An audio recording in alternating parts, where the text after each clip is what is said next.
Nah, I got something to prove and I ain't never gonna give up. Plenty of juice and I ain't never gonna waste it. Something to do and I ain't never wanna quit it. So come on, get a little bit, I know you wanna play with it. Coming to you from Studio Iguana Monk down in the Big Dirty, it's the Twisted Pop Podcast, where we explore what it means to be a working artist living in the real world. Please welcome your hosts, Larry Lines and Troy Wingstop.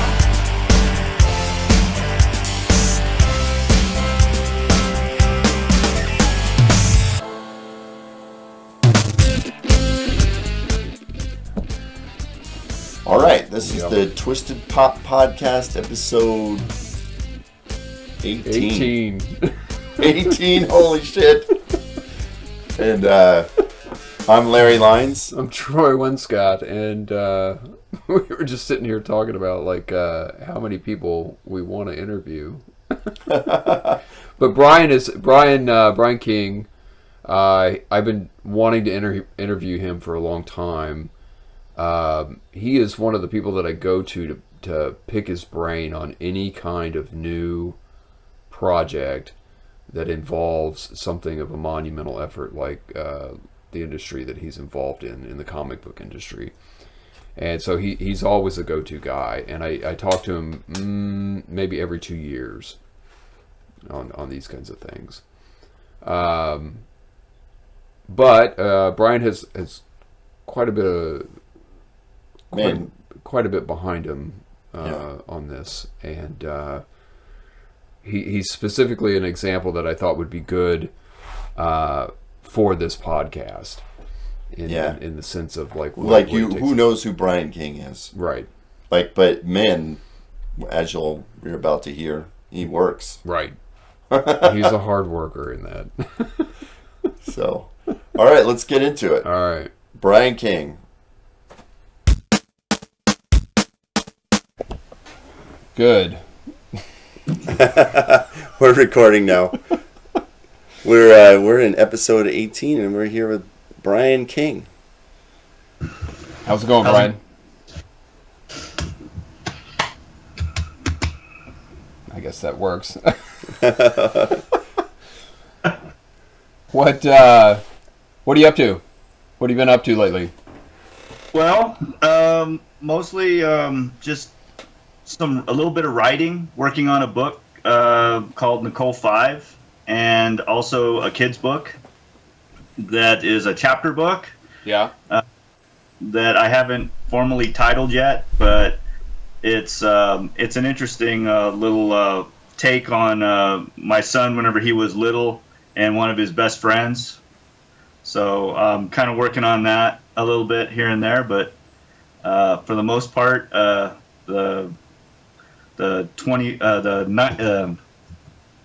grind, so to speak. Yeah. Right. What's Nicole 5? Nicole 5 is just a story that takes place here in New Mexico. Her father's like this super genius guy who is working on a robotic triage center. I know this story.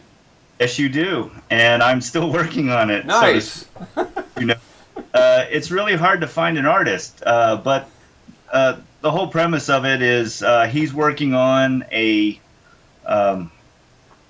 robotic triage center for battlefield. Instead of putting humans in harm's way like doctors or your medics, a field triage center that's robotic, that has special optic programming to recognize injuries and how to fix them quickly. He ends up getting kidnapped by a rival scientist who loses a NATO contract to make security officers because his optics aren't as good, and they accidentally misidentify soldiers at a parade who are just ROTC guys with wooden fake guns, and kind of go.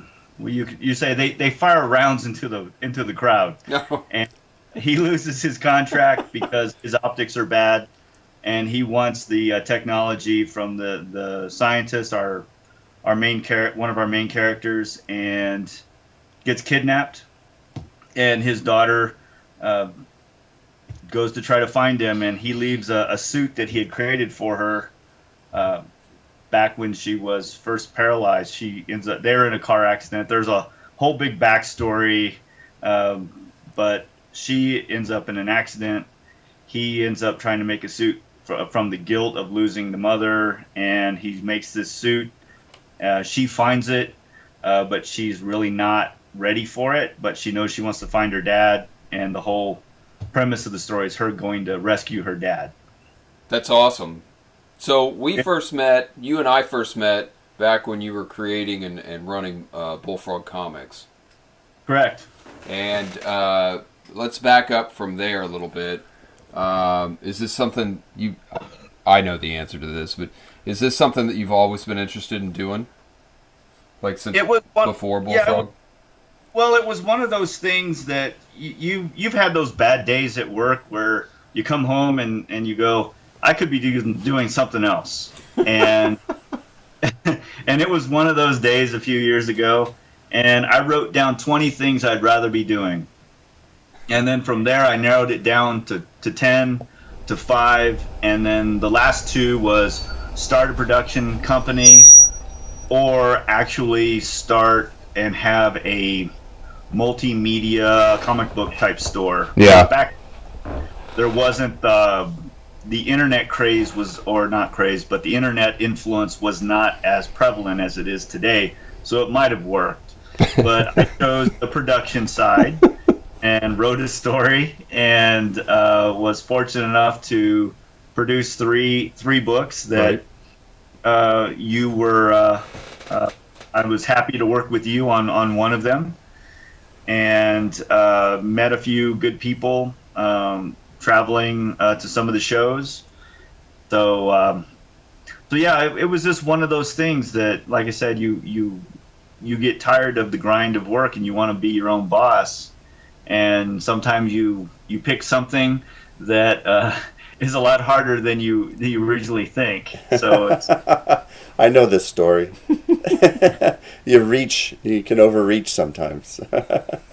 yeah, but it's good. I mean, it's one of those things that I always tell people, I've got great stories, just no money. So So how many what were you doing at the time that you had this epiphany that you could be doing anything else? Oh, I was working for one of the large healthcare companies here. I was in their IT department, and I spent a lot of time writing specifications and working with programmers and project management, and I was working my way up the ranks there as well. It was just one of those weeks where just nothing worked, and you go home and you don't sleep, because when you're working for a healthcare company, you're not dealing with data, you're dealing with people's lives, and that can weigh on you a little bit from the standpoint of, I oversaw whether people actually got their prescriptions filled at Walgreens or wherever they went, and if the file wasn't right, people could get turned away from getting prescriptions, and that's just something, it'll weigh on you a little bit. And I was glad to get off that project. Right. I've had projects like that as a developer in IT as well. You go home, Right. You don't sleep, you don't do much of anything. It's it can really weigh on you, especially when you're dealing with safety and people's health and stuff like that. No, go ahead. No, go ahead. It was just sort of a relative thing, but yeah. No, it's one of those things that no matter what you do, when you're in the IT world, there's no such thing as holidays.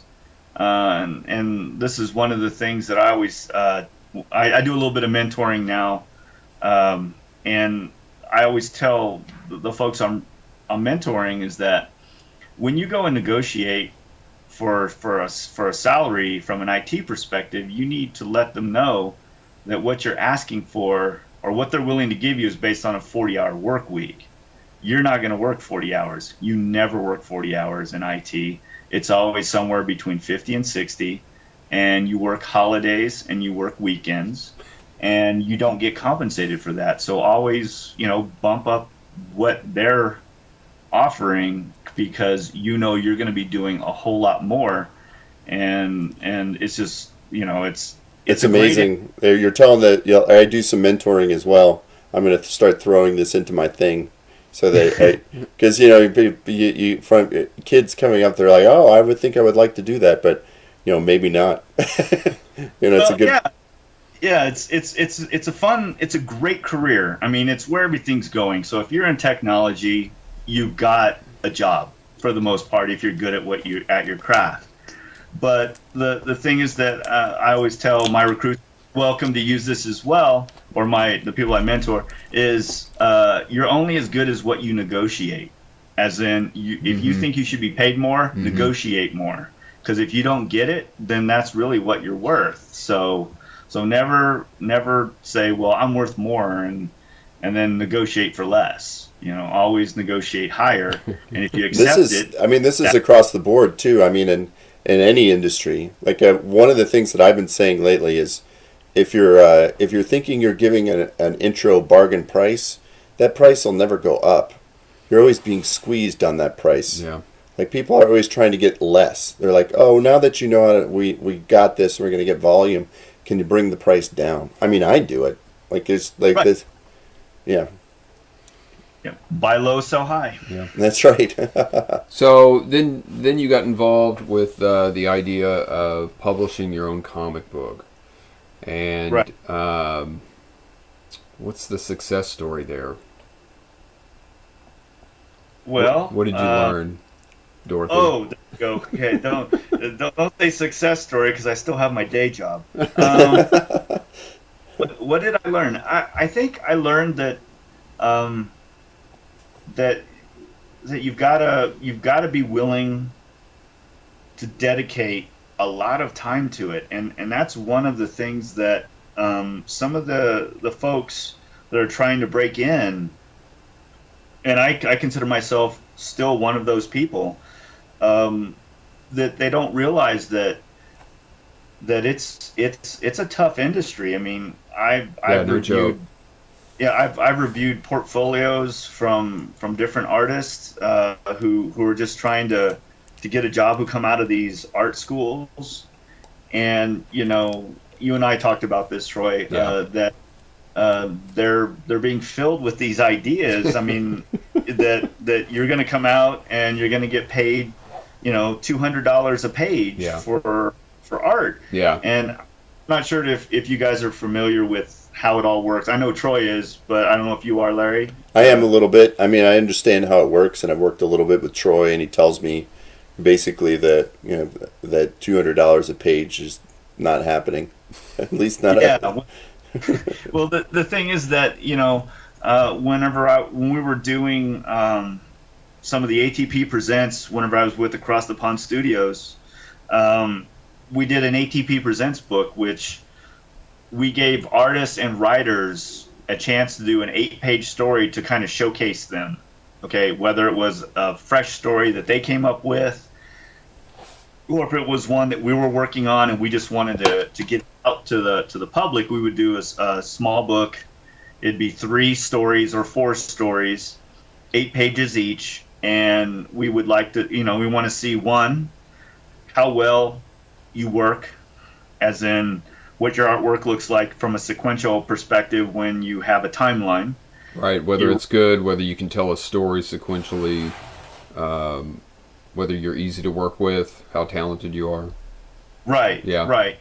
And to find out, we'll say, here's your script, and when we know they have it, we turn the clock on, and when they get done, we turn the clock off, and we can gauge how long it took them to do 8 pages. And if they were given a 22-page story, we know how long it's going to take them to draw it. Okay. So there's a little bit of strategic planning behind some of the things that I do.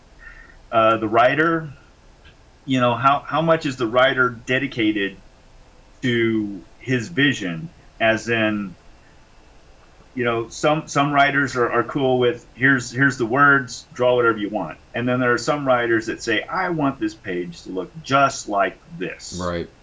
Okay, I'm one of those writers. I want the page to look just like this, but then again, I'm writing the check, so I should be able to do that. Yeah.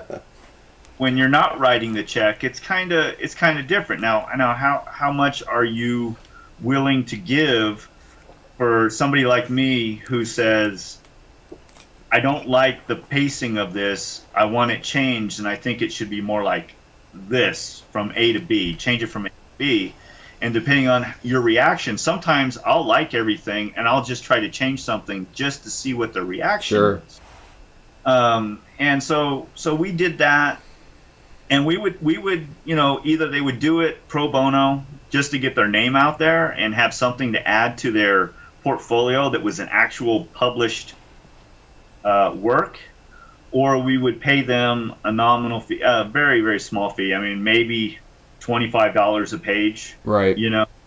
Which is pretty much the starting rate. Yeah. Is and you'd be surprised at how many guys would look at you like you just slapped them in the face, and you're like, well, hold on, I've worked with Sergio Cariello, and Right. I've worked with Chuck Dixon, and I've worked with a few others, and we pay those guys $200 a page to write and or draw. So, they have hundreds of works. Yeah. They're a name. Nobody knows who you are, and that's not an insult to you. It doesn't mean they can't eventually discover you. But right now, you don't really have that selling power that we're looking for. So we have to pay you what we think, one, we can produce the book for at a low cost and still get something out to the shows to get it to the masses. And if it takes off, boom, we'll change the formula and try to pay you more. But right now it's like proving yourself, and that's the problem I have with Nicole 5 right now, is finding an artist that'll stay on the project for longer than 2 weeks. Right. Wow. So then, moving out of Bullfrog, what do you think you took into Across the Pond when you guys merged back then? I took more of the strategic thinking aspect of it, the whole setting the timer. I thought more like that. I know that Stefan Nelson, who I worked with and I was partners with, great guy, great writer. I mean, his storytelling ability is amazing, and he's one of those talents that is just not getting the break, that it's just not breaking right now. I mean, he's got some great stories. We've got just amazing artwork, and he's with some, he's with Aftershock right now, working with them. Right. And that's Joe Pruitt, one of the Joe Pruitt companies, and partners. I'm not sure who all of his partners are, but I met him briefly in Chicago, and I brought to the table just a different thinking, more of a business thinking. Mm-hmm. And Stefan had all the creativity, and he knew the artist, and he showed me where I was lacking in critiquing art and getting me to slow down instead of, we've got to have this out. It's like, yeah, get it out, but make sure it's of the quality that you want. If it's not, then don't do it. Right. And he liked the third issue of DNA that you and I worked on. Yeah. First 2 issues he laughed at. As I look back at them, I laugh at them as well. But everybody has their first showing, and the one thing that I had going for me as well, with that, I could negotiate certain things. And you guys ever hear of a company called It's? Yeah. The kids play thing, whatever. Yeah. And their mascot is a beagle, right? Right. We created that. Oh, okay. I negotiated that. We did that for them. So I negotiated that, got us some gigs here and there to keep things going, and we were putting some good books out. We did a book with Chuck Dixon called The Iron Ghost. Right. We did a book with Andy Smith called Armor 10. It looks like Armor X, but it's Armor 10. Great books. And then, we did some stuff with Monster Apocalypse. Right. So like I said, I brought some things to the table. I got us into Comic-Con in San Diego once when we were doing a book with Scott Thompson called The Hollow Earth or Hollow Planet. Sorry, Hollow Planet. I think I have that one hanging in my office. We weren't going to get in there, and I persisted and got us in. Why weren't you going to get in? Do what? Why weren't you going to get in? You believe it or not, and I'm sure you'll believe this when I tell it to you, because you remember when we went last time how easy it was. Yeah. It's 10 times that now. Yeah, that's been my experience now too with Comic-Cons that build and eventually gets more and more sponsorship. Is that it becomes a closed door, as it builds. Yeah, and you have to get on a wait list. In fact, even to get into Comic-Con now as a visitor, you have to get on a list, and they do a lottery system. Wow. And even some of the vendors now, you have to get on a list to get chosen. And that's crazy. Yeah, and if you were there last year, you have a better chance of continuing on. But it's just so hard to make money there. Yeah. I mean, everyone's there for something free. And it's not to tell anybody who's listening to your podcast who's thinking about going and setting up a booth, or if they get in, go. Just know that we call them tire kickers, and you have a few of those there that are looking for the freebies. But there's some avid shoppers that are looking for a good deal or looking for that one piece of art they can't find anywhere else. But it's getting harder for that. I would say that the best shows, if you're going to sell, if you're really trying to, sell your product, is Chicago. New York is crazy. New York is awesome. We sold out there in 2007. Is that right? We sold out Atomic Mike in like the first day and a half. Wow. We had nothing to do the rest of the show, so it was really cool. It was good. It was a good show. How long did you guys publish under Across the Pond? Under Across the Pond, I think we went, I want to say 7 years. That's what I thought. It was right around 6 or 7 years. For 7 years. And was it during that time that you guys did some finishing projects, like you finished other works? Yeah, we did some coloring books for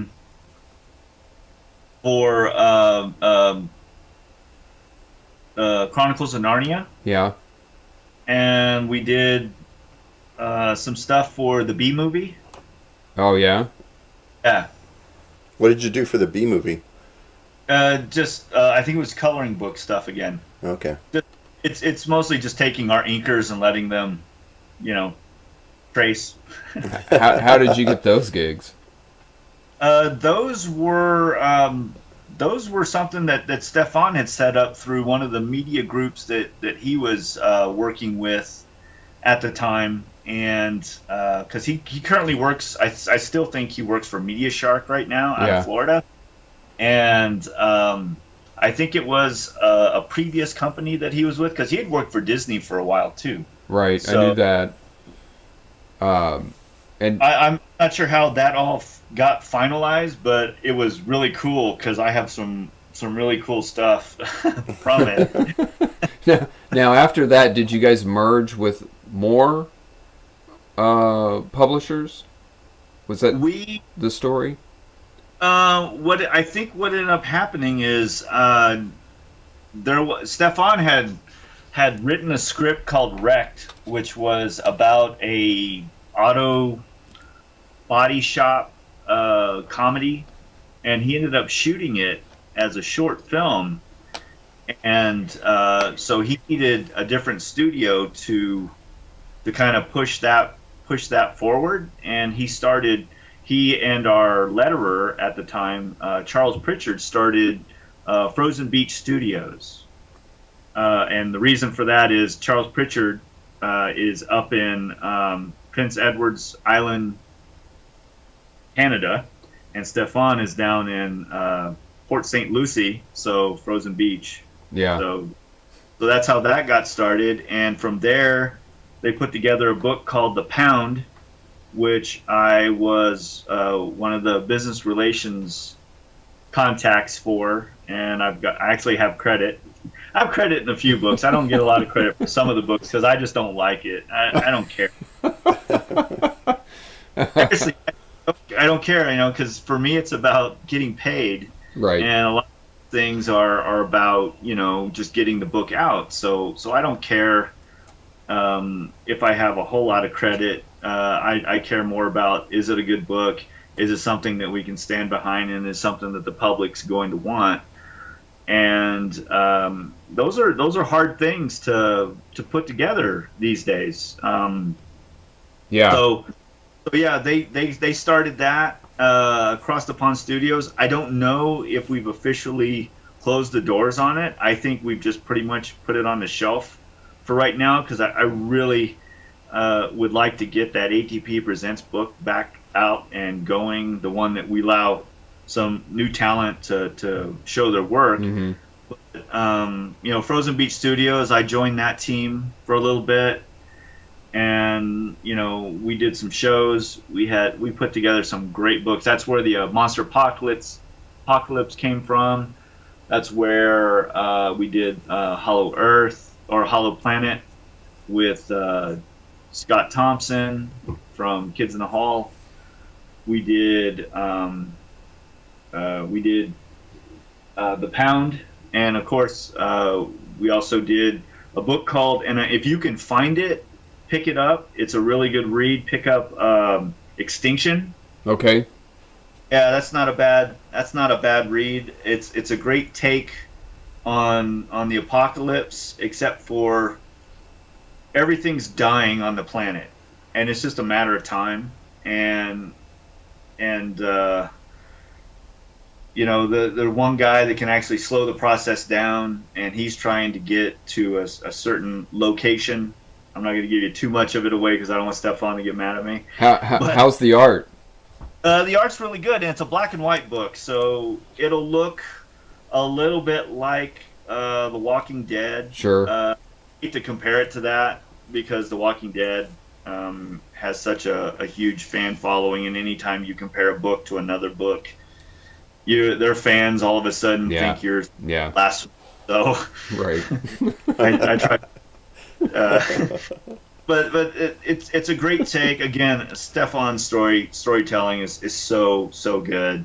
I can't say enough about him. He's really taught me a lot on how to write better. Yeah. Definitely have learned a lot from him. He's a good friend. Although I haven't talked to him in a while because we've both been just so busy. So I get the impression that you're publishing under something else now, or you're working under a different label title. Actually, I'm kind of working under the Frozen Beach Studios label. I just haven't gotten anything done yet. And Stefan, we still have Frozen Beach Studios. It's still around. It's just we haven't produced anything lately. And I mean, we could do shows because we still have a lot of product that we can show. Like The Pound. If you get a chance to pick up The Pound, pick it up. Oh, great book. That's Carl Waller's work, and he's a phenomenal artist, and he's a good guy. He's from the Carolinas, so good guy. Of course, we've got Charles Pritchard does the lettering, and his lettering work is outstanding. You can't ask for a better guy. He hits his deadlines. I mean, the guy. The one thing about the letterer is he gets everything last. Yeah. it's always late. so, so he's the guy that's like got to just throw it together. So if your script is off, or if you've got something that's spelled or whatever, and you've got to make sure that when you get it to him, it's right, so that you can on time. And he's a great guy. Learned a lot from him. He showed, I have a better understanding now of what he does, and when you're putting together a page, you want to make sure that you have places for the voice. Yeah, so you're not stepping on the artwork, and it's comfortable in there to read, and the whole bit. Right. It's like every one of these projects that I've been involved with, and especially in the comic book industry, these things take a huge amount of effort to like put any of these things together, and then to make it look of decent quality. It's this gigantic group effort to make it happen. And I was wondering if you could speak to that. Well, and this is one thing I was talking to some people a few years ago at a show, and I told them, I go, the one thing you have to remember is that you have all these moving parts. You have an artist, you have a inker, you have a flatter. A flatter is somebody, because not many people hear that term very often, but a flatter is somebody who actually outlines each page and assigns a flat color to it. Then it goes to the colorist, where they add all the the pretty stuff. They render it out, yeah. Render it out, and then it goes to the letterer, and then it goes to print. And yet, at each point, at each phase of everything I just named, before it goes to the next person, there's an editor in the middle of all of that. Right. Leading all that all the way through. And depending on your budget, you could spend, before you print, about $9,000 in all, based on if they have a name, or if there's somebody that's known in the industry, you could drop quite a bit of money. Right. So, and I think that's the one thing that people don't realize. And if there's one thing I learned from the process, is try to save a little bit of money for marketing. Nobody thinks about the marketing. They just think, all right, I've got this book. It's going to sell itself, yeah. And that is never the case. Oh, man, that's funny. So, it's always about that marketing, and don't think that I'm being negative, but it's just so hard. I mean, because everybody has they have their idea of what it is that they want to accomplish, and sometimes that what it is they want doesn't always fit into the vision of the group or the company as a whole. So it's controlling egos, because all artists, like Troy, have egos. Totally. No. Small ones, very small. But you don't want to hurt the process, because I always tell the artist, this is what is written, but if you've got a better way to present it, show it to me. And if it's better, great, do it. And if it's not, then we go with what's on the page, Right. And some people don't like that, and some people do, but the process can be, like you said, very arduous. It can also be a lot of fun too. Yeah. You get creative people in a room, and you're really vibing well. You've got that vibe where everything is just clicking, and everybody understands what's going on, and things are just falling into place. That's almost like a creative nirvana. Yeah, it's a magical moment for sure. That and when you can sit there and do that, that's definitely the case. I agree. I love it. So, what do you have planned in the future besides Nicole 5 and what was the children's book? What was the title? Well, the children's book that I'm working on, the working title is something that a few people have told me you can't say that. Okay. And I'm like, because it's called The Adventures of Hambone and Matrix. And those are the names of the two boys, and they're two kids on the playground that other kids come to solve problems. Mm. The first story that I'm working on is called A Case of the Cooties. And one child gets identified as having cooties, and it's up to Hambone and Matrix to find out, one, where did it come from? Why does he have it? And they go on this investigation of figuring out how do you get cooties and how do you get rid of them. Yeah, circle, circle, dot, dot. Yeah. So it's so they even go to their family physician and they ask him how do you get rid of cooties, and the doc kind of plays along with it,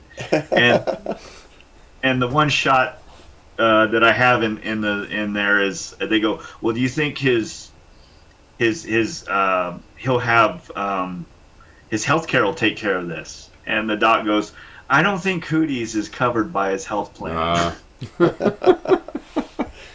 So there's a little bit of humor to it, but it's one of those that when I started thinking about the story, I started it out as a Christmas book about kids and their quandary about Santa Claus, trying to prove Santa Claus's existence, and how one kid was being chastised by older kids because he believed in Santa Claus, and he came to our two main characters and said, why is this happening, and do you believe, and am I crazy, the whole, think of it from a third grader type approach about how devastating it is when something that you believe in is being questioned, and these two boys go and try to solve the mystery of Santa Claus. So it's kind of it's a fun little book, it's not, it'll have small illustrations, it won't be a fully illustrated book, so it's, like I said, it's a chapter book. Yeah. Kind of reminds me of Encyclopedia Brown. Yeah, a little bit of that. Cool. Only with more intrinsic childhood themes rather than where Encyclopedia Brown was going, which is the crime in the neighborhood kind of thing. Right. There's a book out there. There's a comic book that was written by an acquaintance. I don't know, that it was called Dear Dracula. Oh, cool. And it's about a boy who wants to be Dracula, and at Christmas he wants a vampire cape, and he wants all this stuff, and before Halloween, he, instead of writing to how kids write to Santa Claus at Christmas, he writes to Dracula before Halloween, and Dracula visits him. Nice. The life of a vampire. And it's from a kid's view. I mean, the whole blood drinking, he gets over that real quick, but all the stuff. But it's an interesting little book. I love the idea of it. I thought it was so creative, and it was one of those that you just kind of shake your head and go, man, why didn't I think of that? Right. So, what's beyond Nicole 5 and this book? Right now it's so hard to tell because the day-to-day work. I still have my day job, and sometimes it's really hard to come home and do extra work. I'm sure you're familiar. I hear that. That's for sure. I understand. He's probably more familiar with it than I am. I do a lot of freelance, production art and a lot of side gigs like that. Yeah, and if I could get paid what I'm getting paid now to do the creative stuff, I'd be way more focused. It'd be a lot easier to like get up in the morning, and that's what you do. But when you get up in the morning and you go into an office and you're doing presentations and you're managing teams, you're managing departments, and you're meeting with, large organizations about, projects, you get home and the last thing you want to do is go up and get on your computer and bang out a couple of hammer pages. something out, right? And it's not that I'm lazy. I don't consider myself lazy, but sometimes that inspiration just is not there. Right. And the hardest part of all of this is that I'm dedicated to the craft. I'm just not as dedicated as others. And I don't know if it's because I've been doing this for a while, that it's just easier to say, you know what, I'm just going to go to the show this time and I'm not going to have anything, but I'm just going to go and network with people and hang out, which is what I did when I went to Chicago back in April. I went there as a guest with Aftershock and just hung out, talked to people, picked up some books, and it was just good to get back into that show mentality. Yeah. Came back, wrote a couple of things, and then things got crazy at the office, and it's like you just lose that momentum. Yeah. And I respect anybody and everybody that is trying to get into this industry and be successful at it, because it is hard. It's kind of like I've always compared it to, you could be the best actor on the planet, but if you never get a break, you're just the best actor who's a bartender, or the best actor who's a waiter, or the best actor who's, doing something else other than acting. Man, about every 3 months, I have somebody who approaches me who wants to be involved in like comic book writing or doing art or something. And in fact, this morning, I met with this guy that I've known off and on, and he's been trying to pitch like a comic book idea to me, like of one thing or another. And I feel like, I always open it. Look, I don't want to discourage you, but this is what you're looking at, and this is what you're up against. And it's not that his stories aren't good. It's just it needs to be so a lot more concise than a lot of people think that it is, and being able to make that extra effort to make it happen. And that they want to be there. They want to do it. It's incredible. So does and I'll ask you a question now. So whenever he approaches you, is it more of thoughts, or is he actually showing you written scripts? It's pieces of everything, right? Like you know how it is. It always starts out like, I have a great idea for a comic book. It's like, well, what do you have on paper? Like, do you have a synopsis? Do you have an outline? Do you have characters? Do you have character designs? Do you have anything? And he's getting closer and closer to the goal, like little bit by little bit.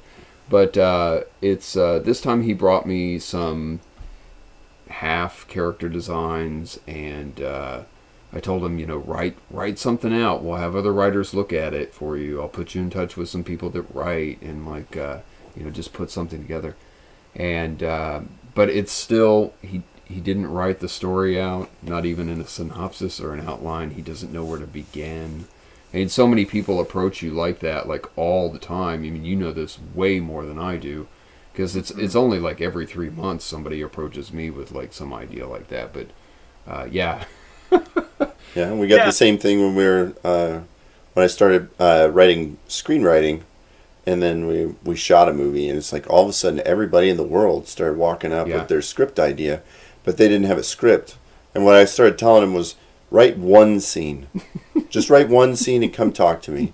And I don't think I got one. No. Not one. Well, see, and that's it. I mean, a lot. Creative people have a lot of ideas, and it's the ones that actually put it to paper. Yeah. And you don't have to like you said, write a scene.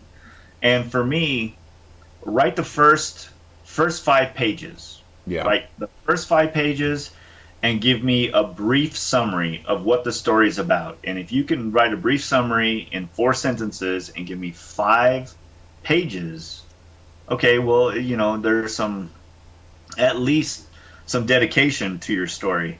But other than that, I don't want to sound rude, but don't tell me anything. I don't want to hear it. Right. Because if I'm working on something, or if something in our studio is being worked on that's like that, and then all of a sudden it comes out, you're going to say that I stole your idea, or I did this, or whatever. Yeah.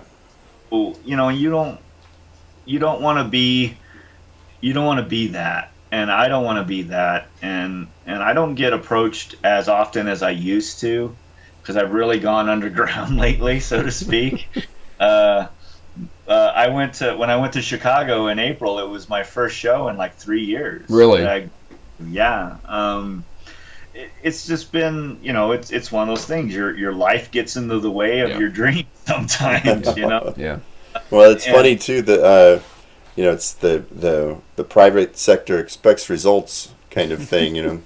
It's I always make that joke, but you go to work 9 to 5, and you're right. You come home exhausted, and other people have a family on top of it. You don't live alone, right? So you come home, and there's more. I wouldn't say demands. There's more of your life to answer for right there, and you care more about it than the 9 to 5 that you just did. So it's like, you're right. Your life gets in the way of your dreams. But it happens, and you're right. I have the same sort of real respect for people that can do it. You can drive. It's such a. I know how hard it is for me in the same boat. Anyway. And I've been trying to do more for myself. These last couple of years, I've been doing some. It's more.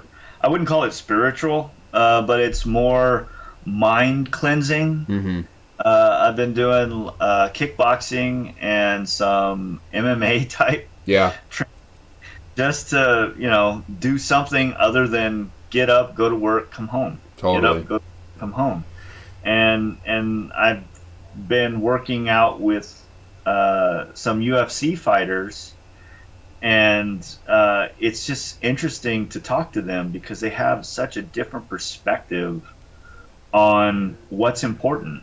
And sometimes getting that perspective from a 23-year-old or a 26-year-old is interesting to me, because they have their dream in front of them and their life yet has impacted it.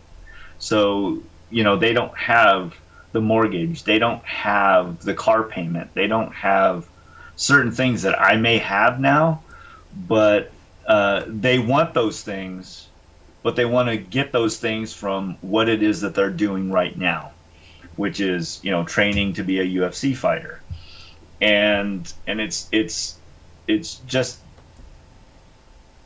it's one of those things that you step back and think about when you were 26 and your thoughts, because whenever I started Bullfrog Comics, I was 30. Yeah. So I still had a lot of aspirations of doing that, and then over time, it's just kind of other things have happened, and it's not that I have given up on it. I just haven't pursued it as hard as I've pursued the other things. Because my professional career and the things that I do in my 9 to 5, I'm very good at, and I'm going to boast here, but I'm very good at what I do, and what I do cost companies money for me to do it. And whenever I do what it is I get paid to do, I save companies a lot of money, and that's what I'm brought in to do. But with that, you get stress, and you get all the others, keeps you from doing the stuff that you enjoy doing. Sorry to be a downer there, man. I didn't expect that direction. Sorry. I think that's what we're looking for out of this podcast is like more of like a real touchstone on what people do to make these things happen. in the Yeah, in the like one of the creative examples world. that we use a lot of the time is that we often have listened to interviews with people after they've achieved some stellar success, right? Like they've gone to the top of their game, Right. and then Right. this interview sounds like, oh, I just stuck with it until it worked. I worked extra hours. I worked all the time, but when you're in the middle of it, you're like, what am I doing? Like Right. that's anyway. You have the podcast. It's sort of the purpose of this is to find this story and tell it. So Yeah, and I do, I wish there was some magic formula or word that I could share with people to tell them this is what you do to make it work. But it's really about, stay true to your craft. As in, if you're really good at something, then stick to it. And sometimes, you know, it's hard for people to realize that maybe this isn't for you. Right. And that's the hardest part. When you're good at something, stick to it. But when you're not good at it, don't stick to it. Find something else that you're better. And sometimes people they are so wrapped up in wanting this to happen that there are other things that they're really good at that they could be doing and being better at those things. And even, I went through a point where I didn't write, I didn't do anything creative for the longest time, at least 3 years. And it was because I felt like I wasn't good at it. But Right. I wasn't. Right. But, I picked it back up, and and until I actually put money behind it, first get it done. One, find an artist that can complete a project, and and I think the writing is there. I think sometimes that these writing formulas. I don't know if you guys, and I'm not going to besmirch any specific organization right now, so I'm not going to use their name, but I am going to say this. The change in how comic books are being written is really starting to alarm me a little bit.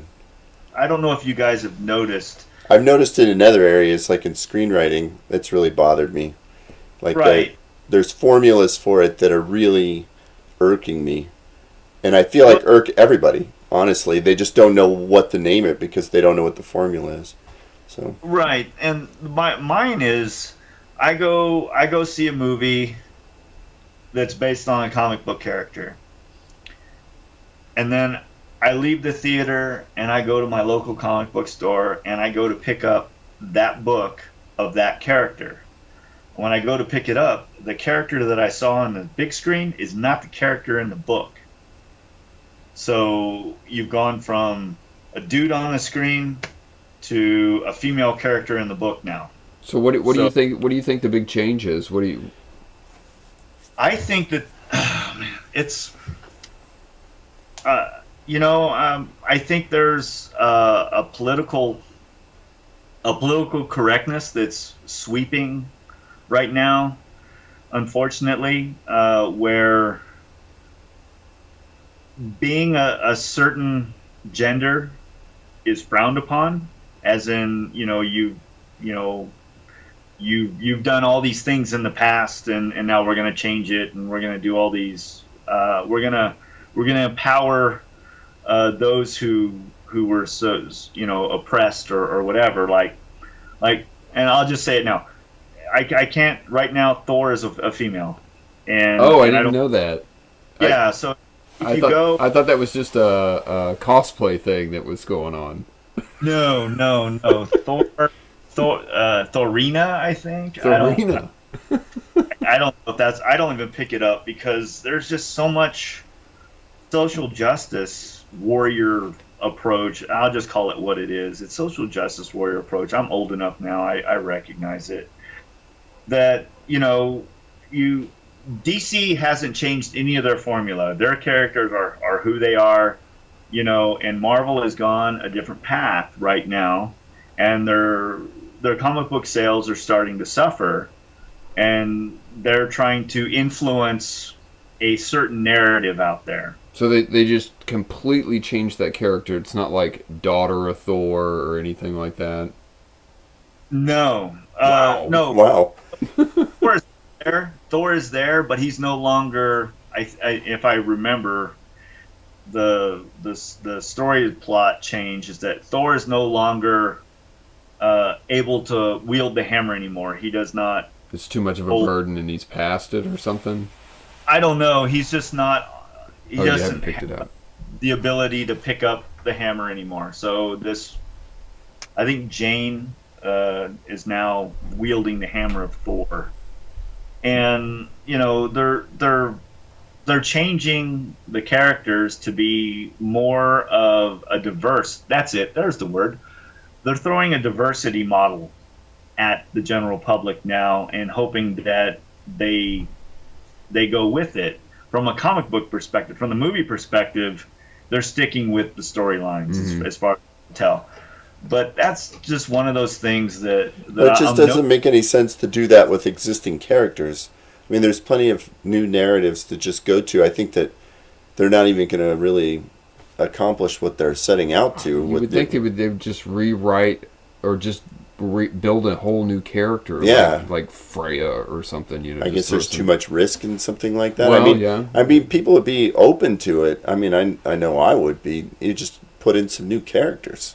That's what we'll see, and that's it, and that's what I've heard other podcasts like you guys have, where they're just discussing the change in the comic book world or Marvel in general, just Marvel. They're just talking about Marvel. And how the Avengers now, like the Hulk is an Asian character, and the Captain America is now, I think it's Black Falcon took over Captain America's mantle. Captain America is now African American. Well, Marvel's taken a weird hop, man. I mean, they have definitely taken a weird hop, and Is this like a Disney influence or a Sony influence? Do you know? I think it's more Disney, yeah. But that's just my thought. I mean, believe me, I would work for either organization if they offer. Right. So I'm not going to bash it too much.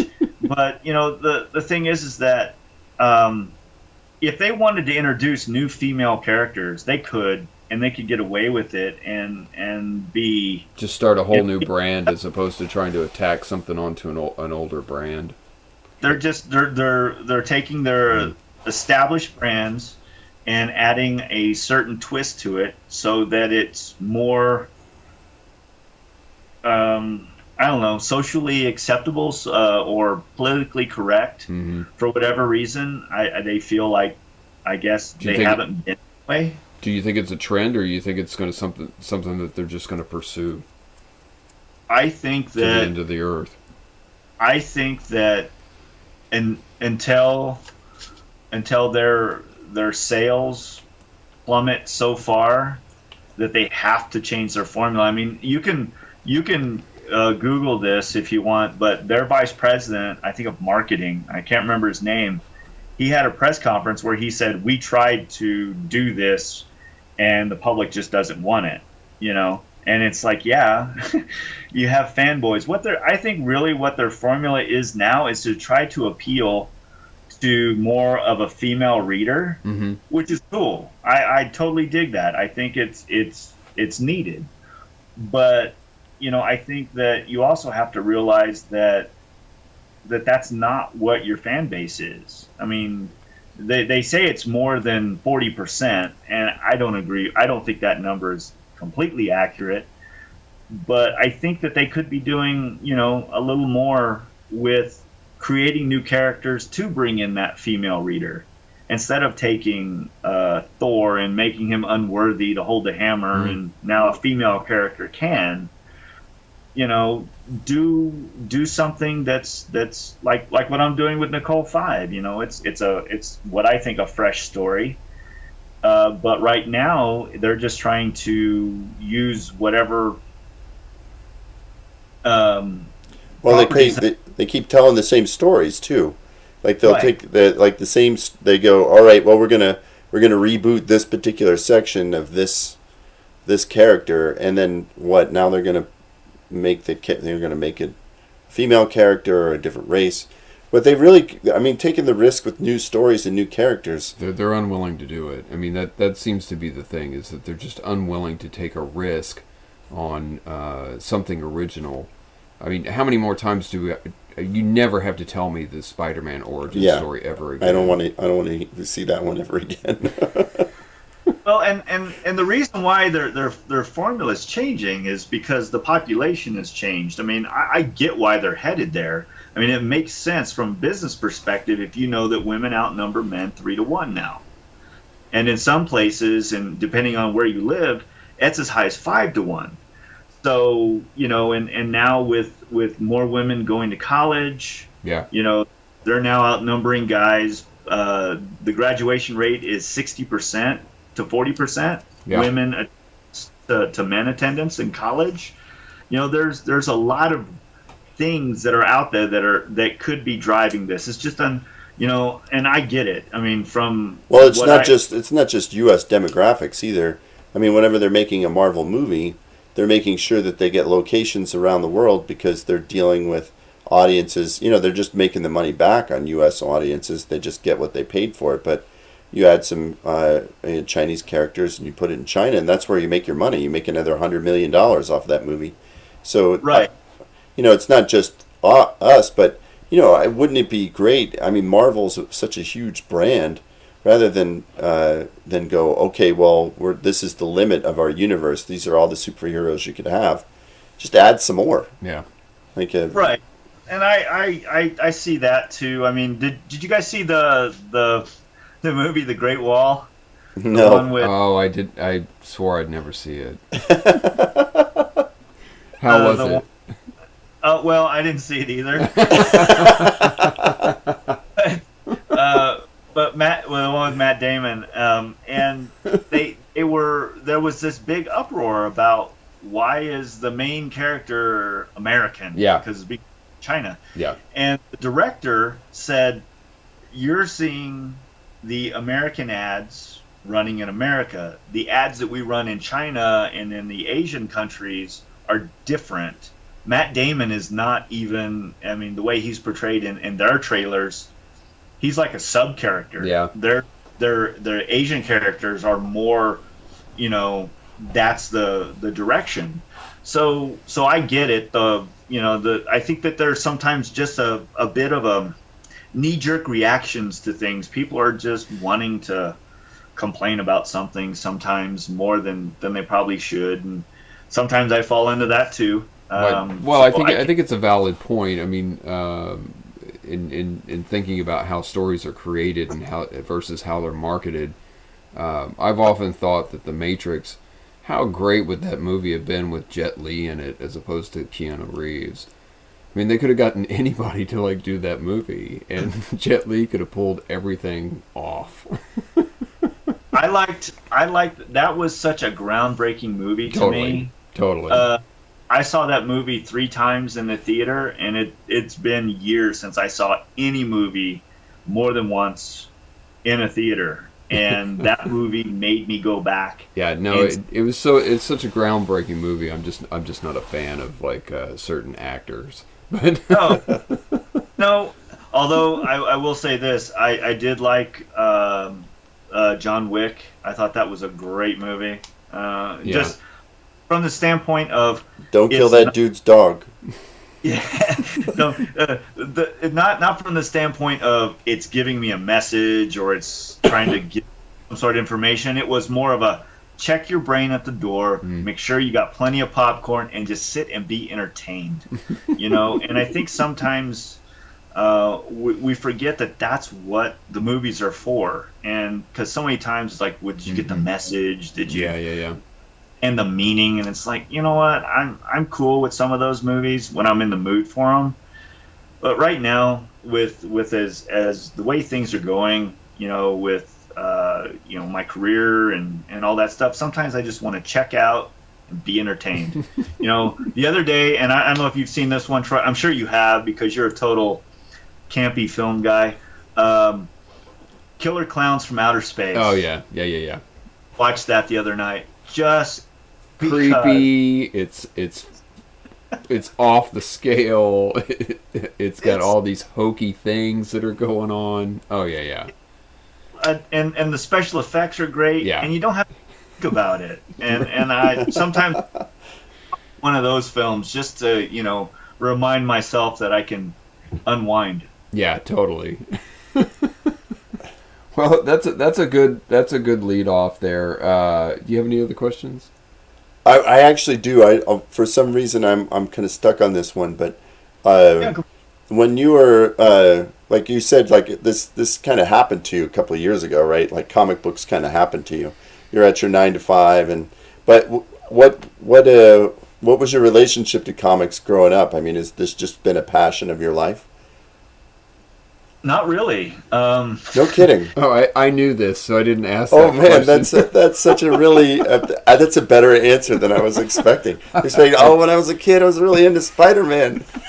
No, whenever I was a kid, I was really into Godzilla films, and I would draw Godzilla and King Kong all the time. And then Star Wars came out, and I remember 10 years old sitting in the Empire Theater in Kansas City, which was an old theater that still had a balcony in it, and sitting in the front row and watching that film, and it changed everything I thought about as a kid. And I would just draw, and that's it. I would just draw Star Wars, and they were awful drawings, but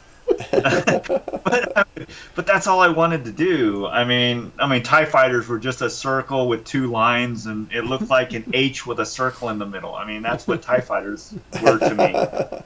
And I didn't like reading. I didn't like to read. If I could avoid reading, I would. I would pick up comic books from the standpoint of art, and just looking at them and just being just amazed at how beautiful they were, and how the characters were drawn, and I would try to do it, and I just couldn't. For whatever reason, even today, I cannot draw a superhero the way that you see in the comic books. But I oil paint, I draw seascapes, I watercolor, I do chalks, I do all this stuff, but I cannot draw superhero style. So I've always been envious of the people that could do that. But as you know, as I was growing up, I did movies. I would do stop action claymation movies with my friends whose dad bought them a video camera and would allow us to do start and stop really fast. And we made clay movies with our Star Wars figures, and we make clay characters, and we'd make characters called the Communist Mutant and all this other stuff. And we do lasers with yarn, where you would like attach the yarn to the gun and attach it to whatever it was shooting, and you would hold it for like a whole second, and then you would let it stop it, and you would have a laser, and I did like backyard movies, black and white, where we used Hershey syrup to represent blood, and we throw mannequin heads in the air so it looked like heads got lopped off, and I whenever I went to college, I wanted to do special effects, and it was one of those things that just you read a lot. I started to read a lot whenever I got to college finally, because I had to, and you have your professors, and that I was on an art scholarship, half scholarship. They don't give full rides to artists, but I was on a half scholarship at UTEP for art. And I was in a philosophy class my last semester of my freshman year before the summer break, and the professor said, "Artists don't make money until they're dead." And yeah, and that wakes you up whenever for those who are old enough to know, I am the Alex P. Keaton of my family, and it's all about money. So my drive was always to have great things, and you need money for those great things, and if you can't have money until you're dead, then that doesn't help. So so I changed majors immediately and I studied business and economics, and that's how I ended up finishing school. But comic books didn't really come into play for me until I was 25, and I met a buddy that introduced me to the game Magic, and I started playing Magic, and we would do it at the local comic book store, and I would just start picking up titles here and there, and I'd read them, and I was really big into a lot of the image drawings because I love the artwork, and Mark Silvestri and his stuff was just so amazing. I mean, one of my favorite books is The Darkness, and just the artwork alone, I don't even have to read it, just look at it. It's just so beautiful. So my getting in the comic books was just one of those things that it was from a bad week at work. That's amazing. And that might explain why I'm not as successful as I'd like to be at it. But you know, I tell people it's an expensive hobby, but it's one that I'll always have. You know, It makes sense. I thought I knew the answer before I asked that, so I'm glad I asked that question. That's really cool. Sorry to bloviate there. I just, Yeah. How many people ask me my history? Well, that's it for me. Hey, thanks, Bryan, for doing this interview. Yeah, thanks, Bryan. And we'd like to catch up at some point later on down the road. Oh, of course. I'd still like to do a project with you, Troy. Maybe you could do Nicole 5. Hey, pitch it my way, man. I'll send you a summary. I have to send you Shipwrecked. I have it packaged up. I just haven't. Oh, yeah. So, yeah, I've got stuff to send you guys so that you guys have some books. Awesome. And thank you guys for having me. Hopefully I was entertaining enough. Most definitely. All right, that was a lot. That was Bryan King. That was Bryan King, and that was a lot. There was a lot. Yeah, I feel like we could have gone. Oh man, I feel like that too. Like we could have gone another hour at least. Yeah. And this one's leaning pretty long, but it's also interesting because he's got a lot of my background there, like with IT, right, and giant projects and being really good at that particular thing. I figured you guys would be able to relate to that too. Oh my gosh. And it's just like, it's so interesting to hear somebody speak to that, right? Like it's telling my story, right? I mean, like where I'm an artist trapped in an IT profession. There's how can I turn away from it? Yeah. Like that's sort of the advice you give to people in general. It's like, where are you making your money? Yeah. That's your best bet. Yeah. So it's hard because you're compelled. Like if it's in you, you're compelled to do it, and you can feel it from him.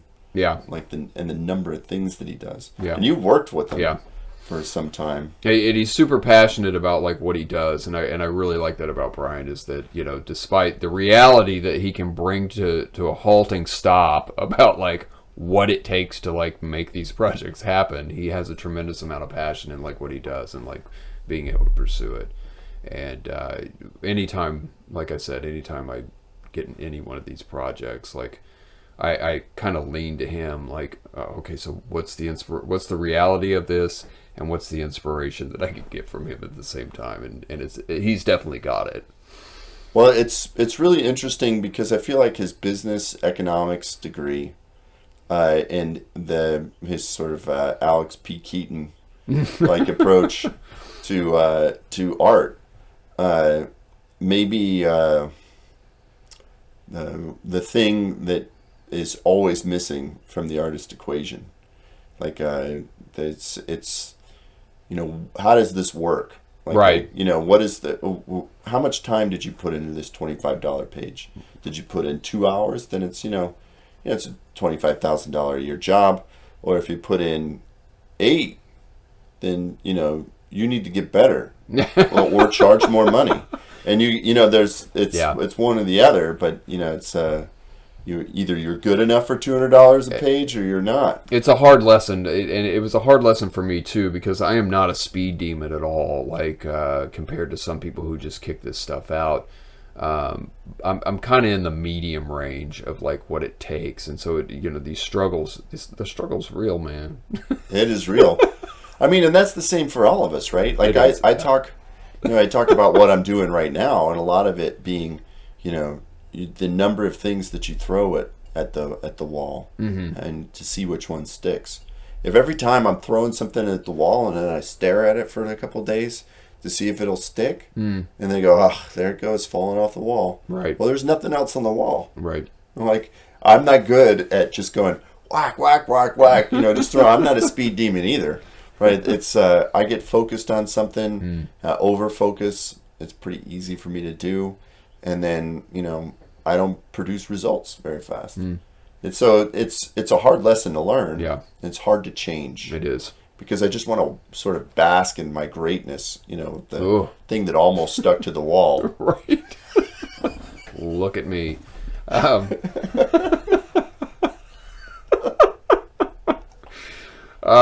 Anything else that stuck out on this interview with you? Oh, man. The number of books that he can name that he's been involved with. It's impressive. Yeah. He doesn't care what part he's playing. Yeah.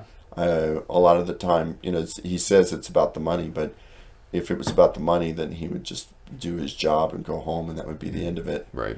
It's because he really likes this particular the rush involved with being a part of a story and a team. Finish the product. Yeah.